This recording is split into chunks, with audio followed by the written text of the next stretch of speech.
Mafia Mukhtar Ansari की जुर्म की जो कहानी है वो बहुत लंबी है। उस पर गैंगस्टर एक्ट समेत कई मामलों में मुकदमे दर्ज हैं। 13 मार्च 2024 को अंसारी को फर्जी लाइसेंस केस में आर्म्स एक्ट के तहत सजा हुई और कोर्ट ने उम्र कैद की सजा सुनाई। और इसी तरह पिछले 18 महीने में 8 केस में सजा हो चुकी है। इनमें चर्चित अवधेश राय हत्याकांड भी शामिल है। तो रणवीर, इनकी जो लिस्ट है ये जुर्म की, ये काफी लंबी है और इसमें जो चीजें शुमार हैं उनके बारे में थोड़ा आप बताइए। देखिए, मुख्तार अंसारी वो शख्स है जो आज से 2 साल पहले तक सजा याफ्ता कैदी नहीं था, विचाराधीन कैदी था। 18 सालों से लगातार जेल में बंद है। अलग अलग मुकदमे दर्ज हुए लेकिन कभी भी मुकदमों में सज़ा नहीं हो पाई।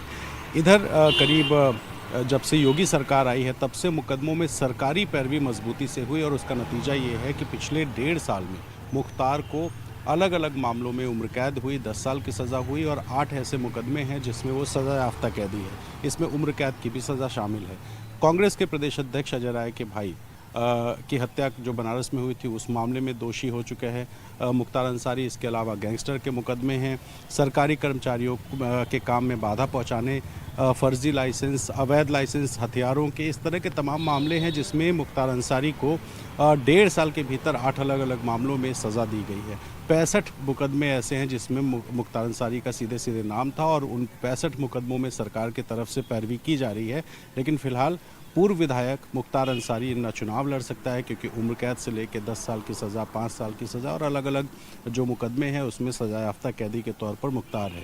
इससे पहले मुख्तार अंसारी को जब यूपी की जेल में रखा गया था तब मुख्तार ने कोर्ट में याचिका लगाकर अपनी जान को खतरा बताया था और तब उसे शिफ्ट कर दिया गया था पंजाब जेल में रहते हुए मुख्तार अंसारी ने बार बार ये कोशिश की कि उसे पंजाब में ही रखा जाए और योगी आदित्यनाथ सरकार ने इस बात को लेकर के सुप्रीम कोर्ट तक में याचिका डाली और किसी तरह से मुख्तार अंसारी को पंजाब से यूपी बुलाया गया। और अब मुख्तार करीब 3.5 साल से बांदा की जेल में बंद है और जब से वो बांदा आया है तब से वो दावा ये करता है कि उसकी जान को खतरा है।